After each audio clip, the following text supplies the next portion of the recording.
Hello, everybody, and welcome back to Blue Jays Today. We're your boys. We always got something to say about the Toronto Blue Jays. I'm your host, Adam Peddle. And I'm your host, Nicholas Blaylock. And today, folks, we're going to be talking about Matt Chapman and how the recent Cody Bellinger contract, how it kind of opens the door for a potential reunion with Matt Chapman and just that entire situation as a whole. Before we get into it, folks, please make sure to like, subscribe, comment your thoughts down below. So, Matt Chapman and his entire offseason, I mean, I think it hasn't gone, or it would be safe to say it hasn't gone according to plan. No, I mean, the Blue Jays offered this guy literally the contract that he shouldn't have gotten, which was over $100 million, and he turned it down. Yeah. Thinking that he could probably get something a little bit more competitive and a little bit higher from somewhere else. But according to what's been happening, what's been unfolding in the market, I mean, you saw what happened with Cody Bellinger, how he only landed an $80 million deal for 3 years with a bunch of opt-outs. Clearly, no one, especially Scott Boras agents, are getting the contracts that they want. Yeah, and this is a very unique situation, everybody, because we are in spring training right now, and there are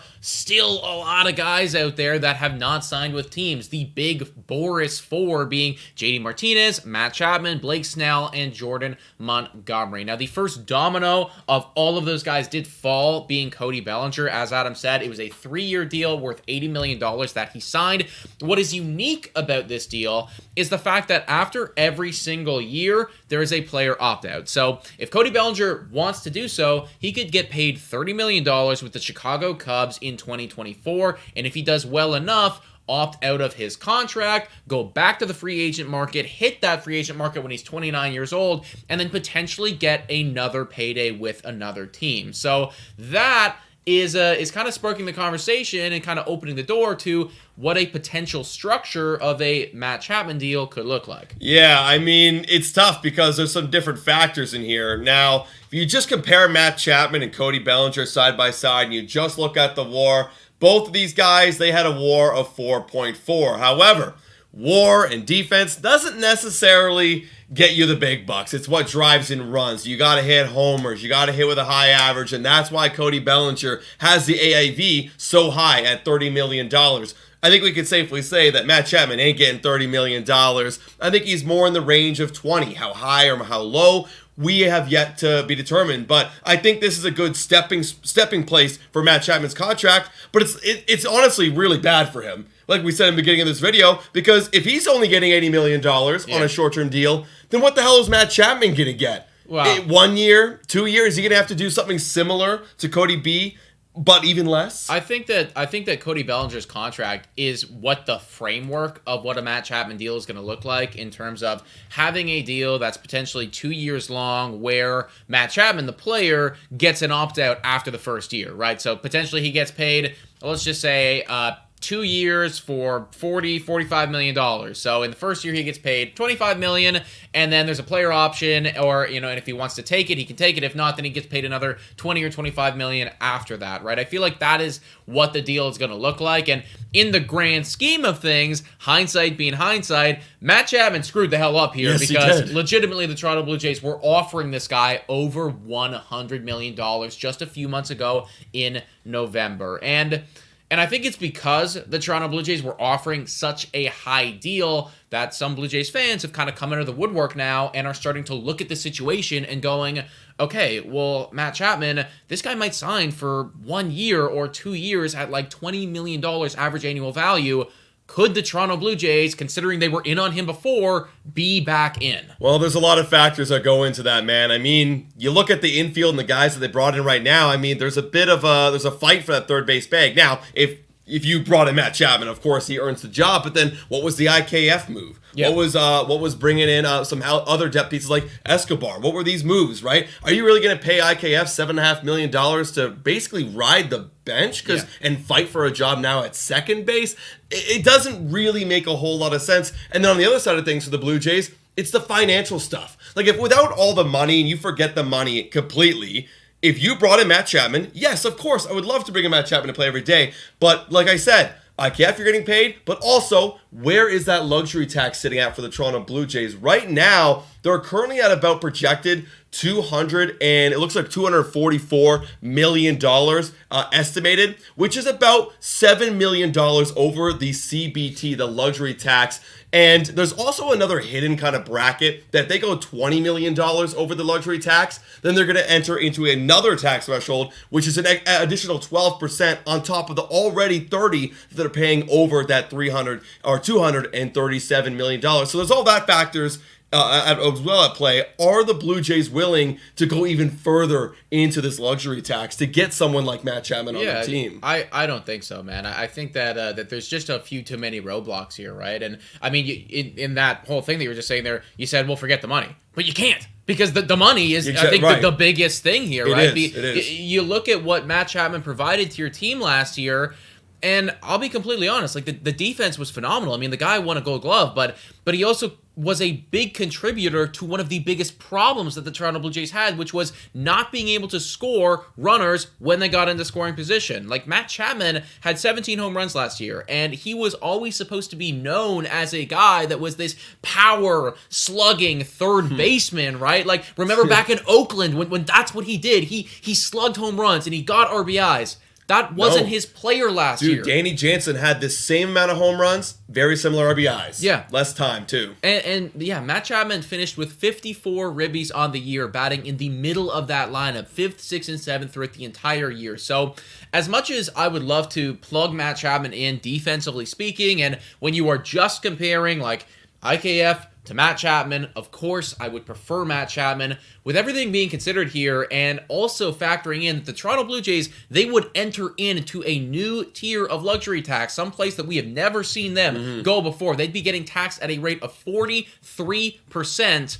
For all of those things being considered, I just don't see a reality at this point where, unless he was getting paid like $3 million, the Toronto Blue Jays are back in. Yeah, I know, it's very unfortunate, right? I mean, you're paying for a guy that didn't solve or isn't going to help you solve the problem this year. However, you've talked about Cody Bellinger, for example. You think it would happen if Cody Bellinger, if it was in that scenario, like if the Blue Jays had a chance to get Cody Bellinger, then screw the money, this guy would help the problem. I think that it's a different situation with Bellinger, because at the end of the day, Bellinger directly comes in and solves the problem that you had last year, which again was not being able to score runs when they got into scoring position. Bellinger had almost double the RBIs that Matt Chapman did last year, right? And he is still solid defensively speaking. So Cody Bellinger, I think that what he could provide to your team, I think that now if you're the Blue Jays, you start flirting with the idea of going over the luxury tax if you could have got him on a deal that the Chicago Cubs did. Right. But they didn't. They didn't get that deal. They let the Cubs do it. And I think that when you're looking at Matt Chapman, if you're not going to do a deal like that for Cody Bellinger, why on earth would you do it for Matty Ice? Yeah, I think it's very clear. They laid out a budget early in the season, or early in the offseason. 1 week in, Mark Shapiro said, we're going to spend around the exact same that we did last year. And guess what? We're around the same that we did last year, right? So to go $20 million, $30 million if it's Cody Bellinger over that, plus the tax, that seems like way out of left field. So the Blue Jays, I think, sure, they were offering Matt Chapman the $100 million early in the offseason. They were talking to Bellinger early in the offseason. I think it was a timing thing. It just didn't line up. Blue Jays needed to make all these other little moves to build their roster to help them compete with the guys they currently have.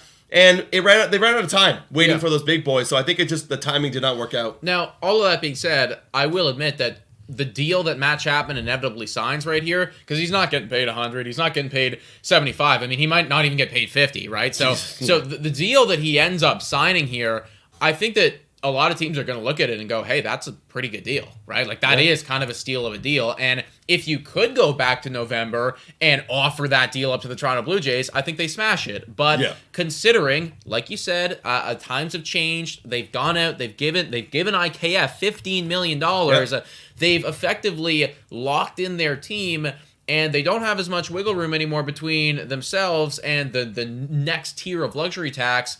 It just doesn't make sense to do it, even if it was on a team-friendly contract, which inevitably he is going to have to sign. Yeah, absolutely. Now, let me tell you, if he did go under that threshold, which would be about like $15 million, if he somehow, it's not going to happen. No. Would you want to take it? Time for a quick shout out to Betway. Betway is the best place to make all of your sports bets on all of your favorite teams. Betway is also in collaboration with iGaming Ontario. Must be 19 years older to participate. And guys, please bet responsibly. Now, back to the content. Okay, here's the thing. At $15 million, if Matt Chapman actually was willing to come back on a one-year deal for $15 million, $5 million raise. I mean, I think that if you're the Jays, you just go, okay, like we'll find a way. We'll make it work. Like if you could actually stay under the luxury tax right there, or stay away from that new tier, then sure, screw it. That would then, there would ensue a bunch of different moves. Like, what do you do with IKF now? Exactly do you have to make a trade for all the infielders? I feel like you just deal with it at that point because you got this nice contract.